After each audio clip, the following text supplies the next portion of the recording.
إن الحمد لله نحمده ونستعينه ونستغفره ونعوذ بالله من شرور أنفسنا ومن سيئات أعمالنا من يهده الله فلا مضل له ومن يضلل فلا هادي له وأشهد أن لا إله إلا الله وأشهد أن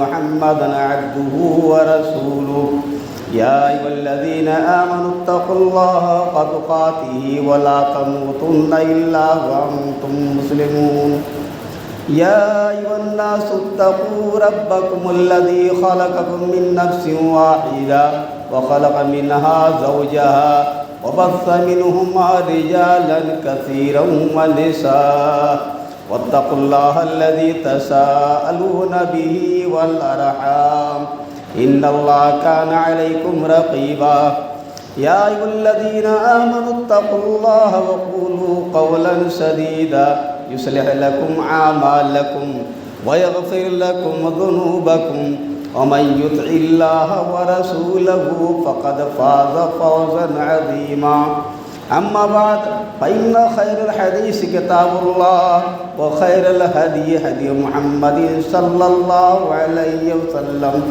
وشر الأمور محدثاتها وكل محدثة بدعة وكل بدعة ضلالة وكل ضلالة في النار قال النبي صلى الله عليه وسلم من أحدث في أمرنا هذا ما ليس منه فهو رد متفق علیہ۔ محترم خواتین و حضرات، طلبہ عزیز اور ہماری ماؤں اور بہنوں،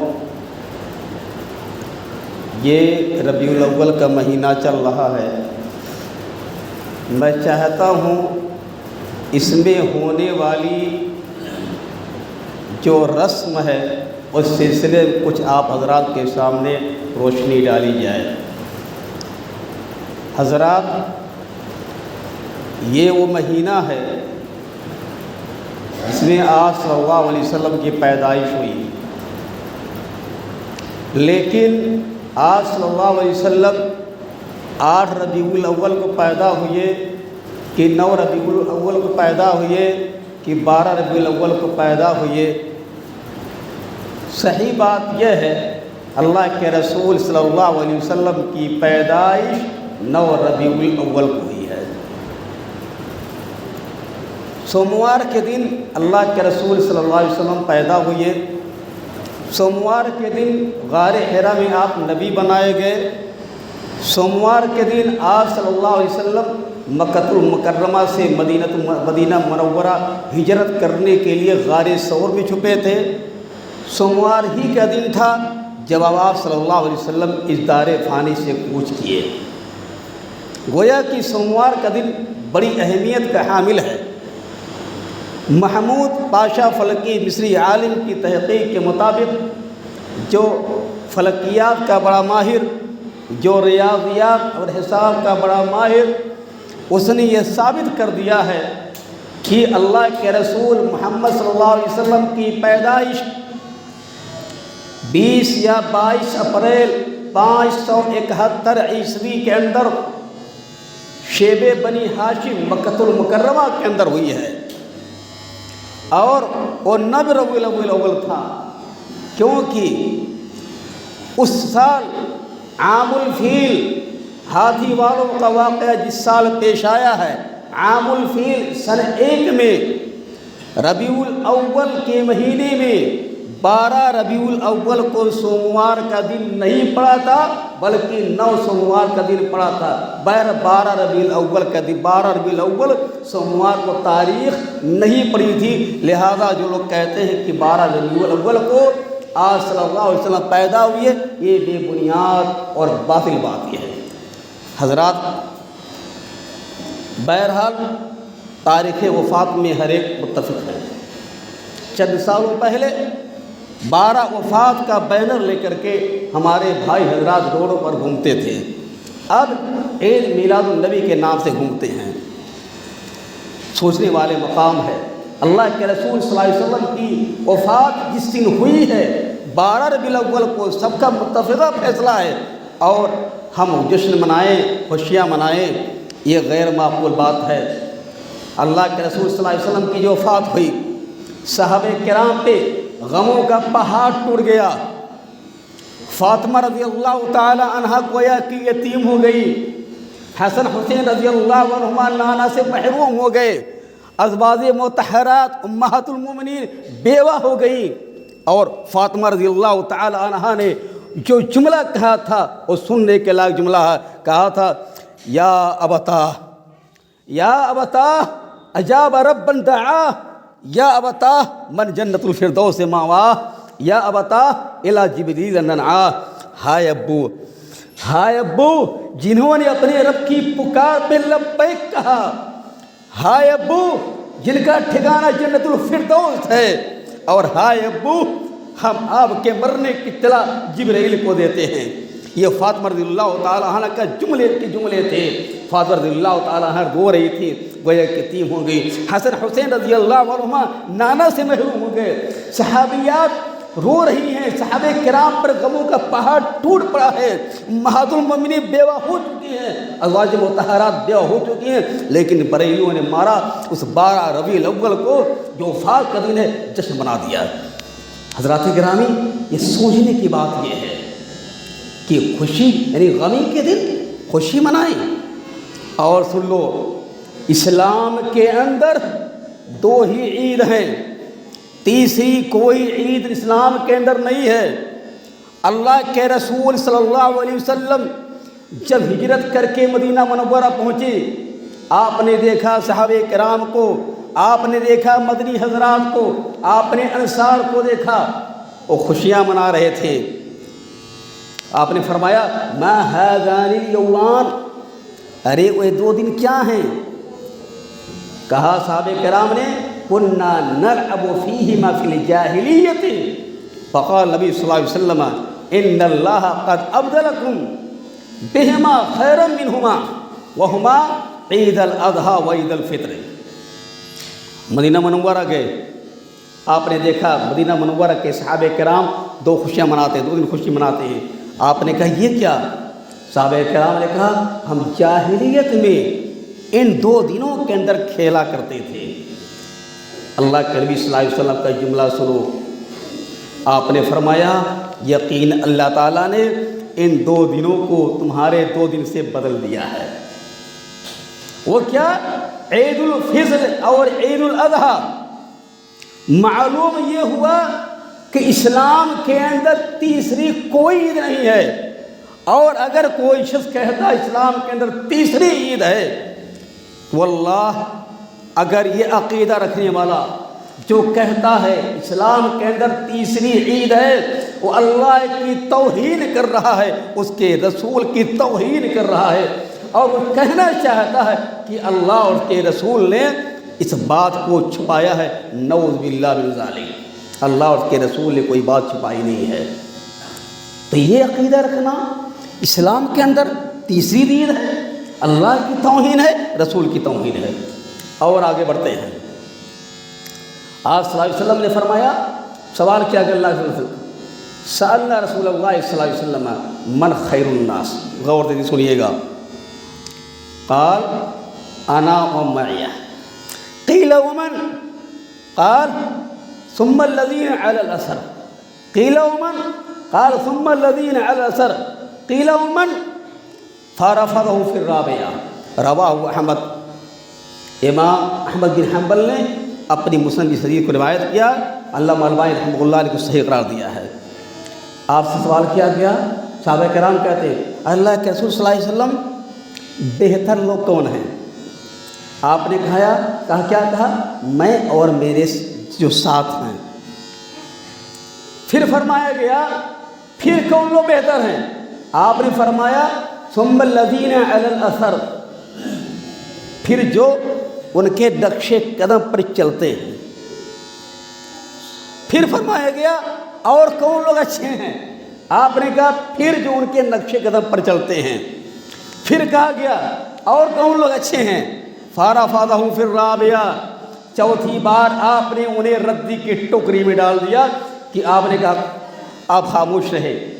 کیا مطلب کہنے کا یہ ہے، اثر کہتے ہیں کسی آپ کے ہاتھوں میں رنگ لگا ہو، دیوار پہ ایسے مارے، اس پر اثر آ جائے گا رنگ کا. کوئی آئے اس پر ایسے ہاتھ مارے، آپ کی انگلیوں کی جگہ پہ اپنی انگلیوں کو رکھے اور اس سے ذرا بھی مائل نہ ہو. آپ چل رہے ہیں، کسی زمین پہ چل رہے ہیں، آپ کے پاؤں کے نشان پہ کوئی آدمی پاؤں کو رکھ رہا ہو، دائیں بائیں نہیں، یہی اثر ہے.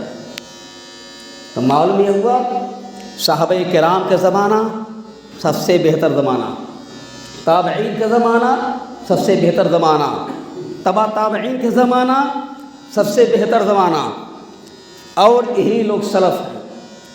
اللہ کے رسول صلی اللہ علیہ وسلم نے عید میلاد النبی نہیں منائی، صحابہ کرام نے عید میلاد النبی نہیں منائی، تابعین نے عید میلاد نہیں منائی، تبع تابعین نے عید میلاد نہیں منائی، امام ابو حنیفہ نے عید نہیں منائی، امام ابو حنیفہ، امام مالک، امام شافعی، ابن حنبل نے عید میلاد النبی نہیں منائی. 361 یا 362 ہجری کے اندر اس عید میلاد کا وجود ہوا ہے. تو یہ کہنا کہ عید میلاد النبی کوئی عید ہے، اس طریقے سے نہ سلف نے منایا نہ کسی نے عید میلاد النبی نہیں منایا ہے. اور حضرات وہ یہ کہہ سکتا ہے کہ جمعہ بھی عید ہے ہفتے کی، جمعہ بھی ہفتے کی عید ہے. آپ نے فرمایا ہے شہرا عید اللہ ینقصان، رمضان و ذوالحجہ، عید کے 2 مہینے کم نہیں ہوتے ہیں، ایک رمضان دوسرا ذوالحجہ. آپ گویا نے ثابت کر دیا عید اسلام کے اندر 2 ہی ہے، شہرا عید، عید کے دونوں مہینے لا ینقصان کم نہیں ہوتے ہیں، رمضان اور ذوالحجہ. رمضان 29 کا ہوا آپ کو 30 روزوں کا ثواب ملے گا، ذوالحجہ 29 ہوا آپ کو 30 دنوں کا ثواب ملے گا. اب یہ کوئی کہہ سکتا ہے کہ جمعہ بھی ہفتے کی عید ہے. حضرات گرامی، جمعہ فضیلت کے اعتبار سے عید تو ہے، لیکن حقیقت کے اعتبار سے جمعہ عید نہیں ہے. عید اور بقرعید میں فرق کیا ہے؟ عید اور بقرعید میں امام پہلے نماز پڑھاتا ہے، اس کے بعد خطبہ دیتا ہے. جمعہ میں پہلے خطبہ دیا جا رہا ہے، پھر نماز پڑھائی جائے گی. عیدین میں اذان نہیں دی جاتی ہے اور جمعہ میں اذان دی جاتی ہے. عیدین میں اقامت نہیں ہے، جمعہ میں اقامت ہے. اسی طریقے سے عیدین کے دن روزہ رکھنا حرام ہے، جمعہ کے دن روزہ رکھنا حلال ہے، درست ہے. کب آپ ایام 20، 13، 14، 15 کے روزے رکھ رہے ہوں، ترتیب کے اندر جمعہ کا اگر آ رہا ہے تو جمعہ کا دن روزہ رکھنا آپ کے لیے، آپ جمعہ کے دن روزہ رکھیں گے. عاشورہ کا روزہ 9 یا 10 ہے، 9 یا 10 کو روزہ رکھیں گے. عاشورہ کا روزہ اگر جمعرات شروع ہو رہا ہے، جمعہ کو روزہ رکھیں گے، 10 تاریخ جمعہ کو روزہ رکھیں گے. اس طرح عرفہ اگر جمعہ کا آ رہا ہے، عرفہ کے اگر جمعہ کا دن ہمارے 9 ذوالحجہ ہے، جمعہ کو عرفہ کا روزہ رکھیں گے، اس میں کوئی بات نہیں ہے. تو کہنے مطلب یہ ہے کہ عیدین کے دن روزہ رکھنا حرام ہے، یہاں جمعہ کے دن روزہ رکھنا ثابت ہے. اور اسی طریقے سے عیدین، یہ عید یا بقرعید اگر جمعہ کے دن پڑ جائے اور آپ نے عید یا بقرعید کی نماز پڑھ لی ہے تو آپ سے جمعہ کی فرضیت ساقط ہے، لیکن آپ سے ظہر کی فرضیت ساقط نہیں ہے. فرض کر لو آج ربیع الاول ہے، آج جمعہ کا دن فرض لیجیے ہے، کیا یعنی ہمارے لوگ خوشیاں مناتے ہیں 12 ربیع الاول کو، کیا اگر آج 12 ربیع الاول ہو جائے کیا یہ لوگ جمعہ چھوڑ دیں گے؟ نہیں، جمعہ چھوڑیں گے. اس طرح بڑا فرق ہے. حضرات افسوس کی بات ہے، ان لوگوں کی جو سب سے بڑی دلیل ہے عید میلاد النبی منانے کی، اور جس کو طاہر القادری جیسے مولوی نے خوب پرچار کیا ہے، وہ قرآن کریم کی آیت کریمہ قل بفضل اللہ وبرحمتہ فبذالک فلیفرحوا، اے نبی کہہ دیجئے بفضل اللہ، اللہ کے فضل سے، وبرحمتہ اور اس کی رحمت سے، کہہ دیجئے اللہ فضل سے، اس کی رحمت کے سے، فبذالک، پس اسی وجہ سے، فلیفرحوا، وہ لوگ خوش ہو جائیں. حضرات، اللہ تعالیٰ بہت بڑا جانکار ہے طلبہ علم۔ اللہ تعالیٰ نے فَلْيَفْرَحُوا کہا ہے، فَلْيَحْتَفِلُوا اس آیت کریمہ کے اندر نہیں کہا ہے کہ تم جشن مناؤ۔ احتفال اور فرح کے اندر اگر مہینہ باری گہرائی جائیں گے، زمین و آسمان کا فرق ہے احتفال اور فرح کے درمیان۔ اللہ نے کہا خوش ہو جائیں، یعنی جو نبی تمہارے درمیان بھیجا گیا، جو قرآن تمہارے پاس اتارا گیا، جو اسلام کی دولت تم کو ملی، اس پر اے لوگوں، اے انسانوں خوش ہو جاؤ۔ اس آیت کریمہ سے استدلال کرتے ہیں بریلی حضرات کہ عید میلاد النبی منانا جائز ہے۔ حضرات، فَلْيَفْرَحُوا کے کلمے سے، فَلْيَفْرَحُوا کے لفظ سے عید میلاد کا ثبوت نہیں ملتا ہے۔ اگر اس چیز کا میلاد کا ثبوت ملتا، اللہ کے رسول صلی اللہ علیہ وسلم مناتے۔ اگر اس سے عید میلاد کا ثبوت ملتا، صحابہ کرام مناتے، تابعین کرام مناتے، تبع تابعین عظام مناتے، ائمہ اربعہ مناتے، اس طریقے سے تمام لوگ مناتے، لیکن کسی نے اس آیت کریمہ سے استدلال نہیں کیا ہے۔ یہ پہلی بات ہوگی۔ دوسری بات، اللہ تبارک تعالیٰ نے سورہ ضحیٰ کے اندر نقشہ کھینچا ہے، وَالضُّحَىٰ وَاللَّيْلِ إِذَا سَجَىٰ مَا وَدَّعَكَ رَبُّكَ مَا قَلَىٰ وَالْآخِرَةُ خَيْرٌ لَكَ مِنَ الْأُولَىٰ۔ اس سورہ ضحیٰ کے اندر اللہ کے رسول صلی اللہ علیہ وسلم کی رسالت بیان ہوئی ہے۔ بڑی پیاری صورت یہ ہے۔ اس صورت کے اندر اللہ تبارک و تعالیٰ نے اپنے نبی پاک محمد صلی اللہ علیہ وسلم پر جو کیے گئے احسانات ہیں، اللہ تعالیٰ ان احسان کو جتلا رہا ہے کہ اے نبی، تم کو تنگ دست پایا، تم کو مالدار کیا، اور اس طریقے تم کو یتیم پایا، تم کو تمہاری پرورش کی۔ پوری اس طریقے سے اس پورے سورے کے اندر اللہ کے رسول صلی اللہ علیہ وسلم کی نعت بیان کی جا رہی ہے۔ کہتے ہیں کہ فَأَمَّا الْيَتِيمَ وَأَمَّا السَّائِلَ فَلَا تَنْهَرْ، جو مانگنے والا آپ کے یہاں آتا ہے اس کو ڈانٹیں نہ۔ اس سے فرمایا ہے وَأَمَّا الْيَتِيمَ فَلَا تَقْهَرْ، آپ یتیم پر قہر نہ برسائیں، آپ یتیم پر قہر نہ برسائیں۔ وَأَمَّا السَّائِلَ فَلَا تَنْهَرْ، اے محمد تم ایسے تھے مانگنے والے کو ڈانٹے نہیں۔ اور اے محمد وَأَمَّا بِنِعْمَةِ رَبِّكَ فَحَدِّثْ، اور اے محمد بن اللہ صلی اللہ علیہ وسلم، اللہ کہہ رہا ہے اپنے رب کی نعمتوں کو یاد کر کے اس کو بیان کرتے رہیے۔ حضرات، وَأَمَّا بِنِعْمَةِ رَبِّكَ فَحَدِّثْ سے علماء سنی استدلال کیا ہے عید میلاد النبی منائی ہے۔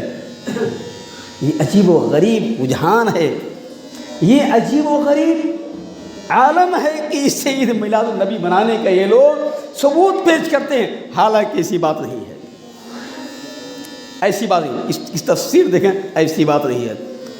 اس کے پہلے دوسری بات یہ ہے کہ طلبہ علم، اللہ تعالیٰ نے قرآن کریم میں جہاں جہاں امر کا صیغہ استعمال کیا ہے، اپنے نبی صلی اللہ علیہ وسلم امر کا صیغہ قرآن کریم اللہ تعالیٰ نے جہاں جہاں استعمال کیا ہے، امر جو بھی، امر حاضر ہو امر غائب ہو، میں طلبہ علم سے کہنا چاہتا ہوں، امر حاضر ہو امر غائب ہو، جو بھی ہو، اللہ تعالیٰ نے جہاں جہاں استعمال کیا ہے، اس امر کے صیغے میں اللہ جو حکم دے رہا ہے اس کا کرنا نبی صلی اللہ علیہ وسلم پر واجب تھا۔ یہ اور بات ہے، امت کے لیے کچھ ایسے قرینے آئے جو امر کے صیغے کے وجوب سے پھیر دیں، یہ امت کے لیے ہے، لیکن آپ صلی اللہ علیہ وسلم کے لیے واجب تھا۔ اللہ کے رسول صلی اللہ علیہ وسلم اس آیت کریمہ کو بار بار پڑھتے تھے، اس پوری صورت کو اللہ کے رسول صلی اللہ علیہ وسلم بار بار پڑھتے تھے، کیونکہ یہ خاص آپ کے اوصاف بیان کی رہی ہے۔ کبھی بھی آپ نے یہ نہیں کہا آج میری ولادت کی تاریخ ہے، یہ آپ نے فرمایا ہے کہ میں اسی دن پیدا کیا گیا ہوں۔ یہ روایت کے اندر آتا ہے ذالک یوم ولدت فیہ، ارے سوموار کو پیدا کیا گیا ہوں، آپ نے کہا ہے، لیکن کبھی بھی آپ نے نہیں کہا ہے کہ آج ربیع الاول آج سوموار ہے، یا آج سوموار ہے 12 ربیع الاول کی آج تاریخ ہے، اسی تاریخ میں پیدا ہوا، کبھی آپ نے نہیں کہا، اور نہ کہا نہ جس نے منایا۔ صحابہ کرام جو بہت بڑے عالم تھے، آپ صلی اللہ علیہ وسلم نے پڑھے ہوئے، صحابہ کرام نے کبھی بھی نہیں فرمایا آپ کے دنیا سے جانے کے بعد، وفات فرمانے کے بعد کبھی نہیں فرمایا کہ اے لوگوں ہم عید میلاد النبی منائیں۔ تابعین کا زمانہ آیا، کبھی نہیں منایا کسی نے میلاد، تبا تابعین کا زمانہ آیا، کسی نے کبھی میلاد نہیں منایا، یہاں تک کہ ائمہ کا زمانہ آیا، کسی نے میلاد نہیں منائی۔ عجیب و غریب یہ معاملہ ہے، عجیب و غریب یہ کہانی ہے۔ حضرات اب کیا دلیل لیتے ہیں؟ ان کے پاس ایک قرآن کی 2 آیتیں دلیل، جس کا جواب دیا جا چکا۔ ان کے پاس ایک دلیل اور ہے، کہتے ہیں یہ بدعت حسنہ ہے، بدعت حسنہ ہے۔ گویا ان کے نزدیک بھی قرآن سے دلیل اب ممکن نہیں، کہتے بدعت حسنہ ہے۔ کبھی کہتے ہیں قرآن کی 2 دلیلیں ہیں، کبھی کہتے ہیں بدعت حسنہ ہے۔ گویا کہ جب یہ تضاد پیدا ہو جا رہا ہے تو معلوم یہ ہوا عید میلاد النبی منانے کا جو ان کی یہاں رواج ہے یہ بے بنیاد اور باطل ہے۔ حضرات گرامی کبھی یہ کہتے ہیں، کبھی تیسری دلیل لیتے ہیں کہ کیا اللہ تعالیٰ نے میلاد منانے سے منع کیا ہے؟ کیا صحابہ کرام نے منع کیا ہے؟ یا ائمہ کرام نے منع کیا ہے؟ حضرات گرامی اللہ کے رسول نے میلاد منانے سے منع نہیں کیا ہے، صحابہ کرام نے میلاد منانے سے منع نہیں کیا ہے۔ ٹھیک ہے، اللہ اور کے رسول صلی اللہ علیہ وسلم نے 1 رکعت میں 4 سجدہ کرنے سے بھی منع نہیں کیا ہے، جو 4 سجدے کیے جائیں۔ اللہ اس کے رسول نے فجر کی 4 رکعت فرض پڑھنے سے بھی منع نہیں کیا ہے، کیا وہ بھی پڑھے جائیں گے؟ اللہ اس کے رسول نے عیدین سے پہلے اذان نہیں دی ہے، کیا اذان دی جائے؟ اللہ اس کے رسول نے جنازے سے پہلے اذان دینے سے منع نہیں کیا ہے، کیا جنازے سے پہلے اذان دی جائے؟ اللہ اس کے رسول نے جنازے سے پہلے اقامت سے منع نہیں کیا ہے، کیا اقامت کہی جائے؟ اس طرح اگر دیکھا جائے کہ منع نہیں کیا ہے تو اللہ اس کے رسول نے بہت ساری چیزوں سے بھی منع نہیں کیا ہے۔ لہٰذا اگر کوئی یہ کہتا ہے قرآن کی 2 آیتیں کافی دلیل کے لیے، اس کا جواب دیا جائے۔ اگر کوئی یہ کہتا ہے بدعت حسنہ ہے، گویا کہ انہی کے باتوں میں ٹکراؤ ہے۔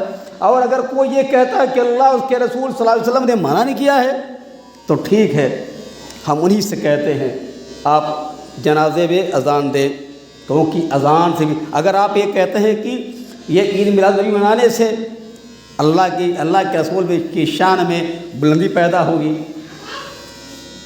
تو ہم بھی کہتے ہیں کہ اذان دینے سے اللہ کی تعظیم ہوتی ہے، رسول کا نام آتا ہے، اللہ کی وحدانیت کی تو رسول کی رسولیت کا فروغ ہوتا، پرچار ہوتا ہے، اس میں کوئی حرج نہیں ہے۔ بہرحال کہنے کا مطلب یہ ہے کہ اللہ کے رسول صلی اللہ علیہ وسلم کی پیدائش 9 ربیع الاول کی ہوئی، آپ صلی اللہ علیہ وسلم کی وفات 12 ربیع الاول کی ہوئی۔ جشن عید میلاد النبی منانے کا ثبوت کہیں سے نہیں ہے۔ جو دلال یہ دیتے ہیں وہ سب کے سب دلائل ان کے مذبذب ہیں، ان کے پاس کوئی قابل اعتماد چیز نہیں ہے۔ اور بھی جان جاؤ اللہ اور اس کے رسول کی اطاعت کرنا ضروری ہے۔ آپ نے فرمایا تھا کہ کل امتی یدخلون الجنہ الا من ابا، قیل من ابا یا رسول اللہ، قال من اطاعنی دخل الجنہ ومن عصانی فقد ابا۔ صحیح حدیث یہ ہے، آپ نے فرمایا میری امت کا ہر شخص جنت داخل ہوگا، لیکن جسے جنت میں جانے سے انکار کیا۔ آج پوچھا گیا، صحابہ کرام نے فرمایا اللہ کے رسول کیا آپ کی امت میں ایسے بھی لوگ ہوں گے جو جنت میں جانے سے انکار کریں گے؟ آپ نے کہا ہاں، جس نے میری اطاعت کی ہے وہ جنت میں جائے گا، اور جس نے میری نافرمانی کی ہے وہ جہنم میں جائے گا۔ اور بھی جان لو جب جہنم کے اندر جو انٹرنیشنل عذاب جہنم کے اندر صرف چہرے کو عذاب جہنم میں ہوگا، چہرے کے عذاب جہنم میں ہر ایک کو ہوگا، وہ تغشا وجوہہم النار، ہر ایک کو چہرے پر عذاب ہوگا، لیکن جس پر عذاب کسی کو ٹخنے تک ہوگا، کسی گھٹنے تک ہوگا، کسی کو اظہار بازی جگہ تک ہوگا، کسی کو گردن تک ہوگا، کسی کو ہنسلی تک ہوگا، لیکن چہرے پر ہے کو عذاب ہوگا۔ کیا کہیں گے؟ الم یعلموا انہ من یحادد اللہ ورسولہ فان لہ نار جہنم. ارے اللہ کہے گا کیا ان لوگوں نے جانا نہیں تھا، جانا بھی صلی اللہ کہے گا، کیا لوگوں نے جانا نہیں تھا کہ جو شخص اللہ اور اس کے رسول سے دشمنی کرے گا فان لہ نار جہنم، یقین جہنم کا عذاب اس کے لیے ہے. لہذا سنت کی پابندی کرو، 3 عیدیں مت منائی جائیں، اللہ کی توہین مت کرو، رسول کی توہین مت کرو. اللہ کے رسول محمد صلی اللہ علیہ وسلم نے کوئی بات چھپائی نہیں ہے، آپ نے ہر بات کو کھلا کھول کر بیان کر دیا ہے محمد صلی اللہ علیہ وسلم نے. یہ اور بات ہے، بر وقت کے بعد حسنی، بعض حسینی، بعض ندوی حضرات ایسے ہیں نعوذ باللہ من ذالک، جو ابھی تک ابو ہریرہ رضی اللہ تعالی عنہ کو برا بھلا کہہ رہے تھے. بعض ایسے ہیں، موجود ہیں، آج بھی موجود ہیں، جو اپنے آپ کو آل حسین سے ہونے کا دعویٰ کرتے ہیں، اور ابھی تک ابو ہریرہ کو طعن و تشنیع کر رہے تھے.